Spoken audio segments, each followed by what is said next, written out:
People always say third time's the charm, and I certainly hope that's true because this is the third time I have filmed this episode. Yay, equality!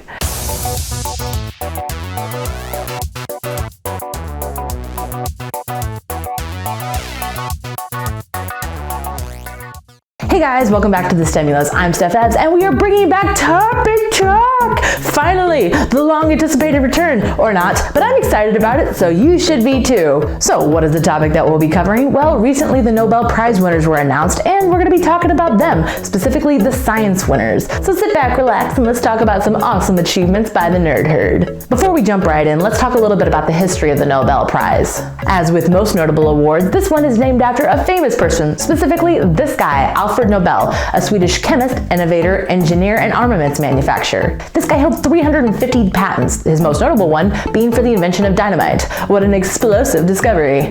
That was terrible. I'll see myself out. After his death in 1896, Nobel left a large amount of his wealth for the establishment of an award that would have 5 different categories: physics, chemistry, medicine or physiology, literature, and of course the most well-known, the Nobel Peace Prize. However, his family was none too pleased about seeing all this money go out the door, and they actually fought it for 5 years. The first Nobel Prize wasn't actually awarded until 1901. So with that, let's get to our scientists. The first category up is medicine or physiology, which had 3 winners. The first 2 winners, William C. Campbell and Satoshi ŌMURA, were each awarded 1/4 of the prize for their discoveries concerning a novel therapy against infections caused by roundworm parasites. These infections can include the likes of elephantitis and river blindness, and they hit hardest in the developing parts of the world. Campbell and ŌMURA discovered a compound in the soil that effectively kills roundworm parasites. Using this compound, they were able to develop the drug ivermectin, which is the first drug to effectively combat river blindness. Campbell went on to work with the Merck Institute for Therapeutic Research in order to make this drug available for free in some of the hardest hit parts of Latin America, Asia, and Africa. Good job, Campbell. That's awesome. The final winner was Youyou, and she's only the 12th woman to ever receive the award in this category. Yes, Sam woman, you get it. Youyou received half of the prize for her discoveries concerning a novel therapy against malaria. Back in the 1960s, China had a massive problem. All of the treatments that they were using to treat malaria were becoming less and less effective. Mao Zedong, the Chinese leader at the time, tasked a scientific team to come up with a new treatment for malaria. Youyou and her team began systematically testing different herbal treatments that were known to combat fever. Using the most effective compounds, Youyou and her team developed the drug artemisinin.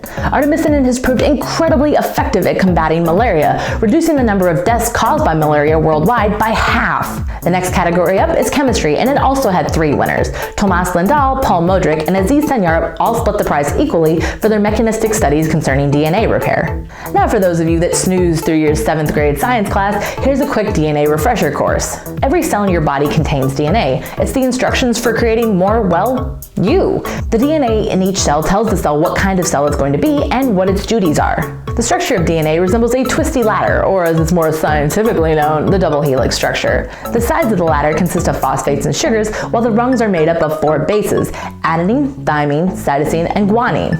These bases are very particular about who they pair up with adenine always pairing with thymine and cytosine always pairing with guanine. The cells in your body divide pretty frequently, and when this happens, they need to create a copy of the DNA for the new cell. In order for this to happen, an enzyme called the DNA helicase comes along and unzips the double helix structure. Then a DNA polymerase binds new bases to the split sides. To finish it all up, a DNA ligase comes along and zips back up the double helix structure, and the 2 copies are complete.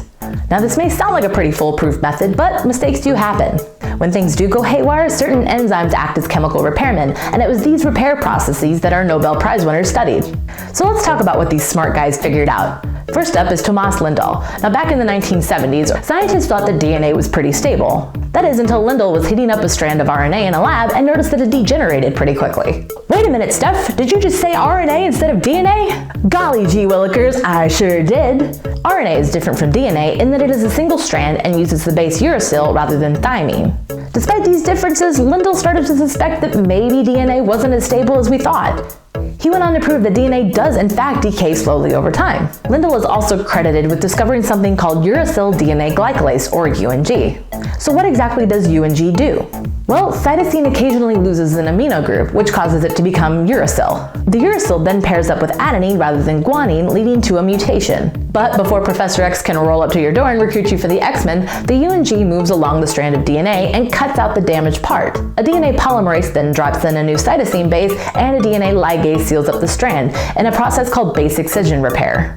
Another problem that can occur during DNA replicating itself is something called a transcription. Transcriptions are teeny tiny mismatches that can lead to big problems, namely cancer. It was the repair process for these transcriptions that Paul Modrich studied. To repair these mismatches, these two enzymes move along the strand of DNA looking for problems, and then this guy comes along, identifies the bad copy, and cuts out the damage. After the damaged part is cut out, the polymerase comes in, drops in a new base, and the ligase seals up the strand, just like we've seen before. Having a better understanding of this process could lead to some pretty revolutionary cancer treatments in the future. DNA can also be damaged by outside factors such as ultraviolet radiation. If two thymine bases are next to each other on a strand, and the strand is exposed to just the right amount of ultraviolet radiation, the two bases can bind together, forming what's called a dimer. These dimers effectively halt all DNA synthesis processes. Back in the 1940s, scientists discovered that bacteria that had been exposed to a fatal dosage of ultraviolet radiation could recover if exposed to blue light in a process called photoreactivation. It was long suspected that a certain enzyme was the key to this process, and this enzyme was eventually identified to be photolyase. Enter Aziz Sancar. Back in 1978, Aziz Sancar was able to identify and clone the gene responsible for photolyase production. A few years later, he would unlock the secret as to how photolyase works. Photolyase repairs DNA by converting light energy into a chemical reaction that splits the dimers. Now, photoreactivation doesn't work on mammalian cells like our own. Instead, we rely on a process called nucleotide excision repair. In this process, something called an exonuclease moves along the strand, identifies the damage, cuts it out, and once again, the DNA polymerase drops in the new base, the ligase seals it up, and the DNA is all better and good to go. All of the discoveries in this category are going to go a long way in helping us understand our own bodies and how to repair them when things like cancer show up. The final category we'll be discussing today is the award for physics, which went to TAKAAKI Kajita and Arthur B. McDonald for their discovery of neutrino oscillations, which indicate that neutrinos have mass. So what exactly is a neutrino? Well, when you're talking about small things in the universe, it doesn't get any smaller than a neutrino. It's a type of elementary particle, which means it cannot be broken down. There is no such thing as half of a neutrino. They're basically the Legos of the universe, except they hurt a heck of a lot less when you step on them with bare feet. Neutrinos are different from other elementary particles in that they are nearly massless and nearly non-interacting. Now, we're not sure why they're nearly massless, but we do know why they don't play well with others. Neutrinos are not susceptible to the electromagnetic forces that bind things together like the nuclei of an atom.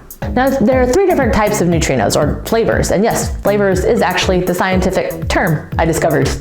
There are electron neutrinos, tau neutrinos, and muon neutrinos. They're named after the type of charged particle that they pair with. At least there's no lime-flavored neutrinos, because lime-flavored anything is gross, and if you disagree, we can't be friends because I don't trust you. Neutrinos may not make up matter, but they are everywhere, with 1 trillion neutrinos from the sun passing through your eyes every second. Well, unnerving, isn't it? Scientists had developed a standard model and were using it to predict the amount of electron neutrinos produced by fusion reactions on the sun. However, they were only coming up with about a third of the electron neutrinos that they expected.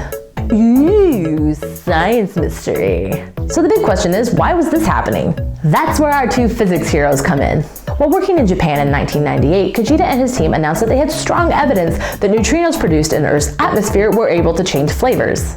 A few years later, while working for the Sudbury Neutrino Observatory in Canada, McDonald and his team also announced that they had come up with strong evidence that neutrinos produced in the sun could change flavor. So back to that standard model problem, the reason that scientists were getting 1/3 of the electron neutrinos that they had suspected was because that the electron neutrinos were changing flavor as they were traveling from the sun to the Earth where they were getting measured. Elementary, my dear Watson. Elementary particles. Gosh, I am just on with the bad puns today. Go me. So how does this all tie back into neutrinos having mass? Well, there must be 3 conditions in order for neutrinos to change flavor, and one of those conditions, yes, you guessed it, neutrinos must have a non-zero mass. So why do we care? Well, neutrinos are about the only thing that we understand about dark matter. The more we learn about them, the more we'll learn about the origins of our universe and its evolution. So that brings us to our question of the day, guys. Which of these scientific discoveries has you most excited? Let me know in the comments section down below. If you want to check out any of the winners and their discoveries a little bit more in depth, I will include links to my sources down below along with links to all of my social media, so check that out in your free time.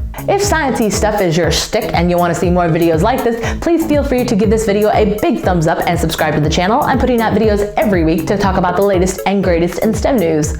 I just want to say quickly, thank you guys for hanging in. I know this video was supposed to go up last week, but I filmed it and it was was bad because I wore a yellow shirt that threw off the green screen, and so then I filmed it again in Florida, but there was a constant buzzing in the background, so I had to refilm it today. So you'll be getting 3 videos this week, you spoiled kids you. There will be this video today, which you know because you're watching it on Tuesday. Good job, you. Yay. There will also be a vlog Thursday, and then Twistem will be returning this weekend as normal. So, as always, if you find any really cool STEM-related news stories throughout the week, please feel free to send them to me on Twitter at @StephEz43 using the hashtag Twistem, and they just might make this week's episode. And in case you haven't noticed, I'm wearing my super stylish Stimulus t-shirt, which I'm so excited about. My coworkers were actually wearing them today at work, and I got super overwhelmed and excited. If you get it in, snap a pic and send it to me on Twitter, Instagram, Tumblr, Facebook, whatever the kids these days are using. I don't know, but be sure to use the hashtag STEMULUSSelfie and tell me what stimulizes you.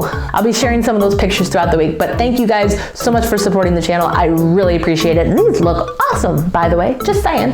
I'm a little biased, but just saying. But with that, that's all I have for you guys. I hope you have a wonderful rest of your week. Stay well, stay awesome, and I will see you next time.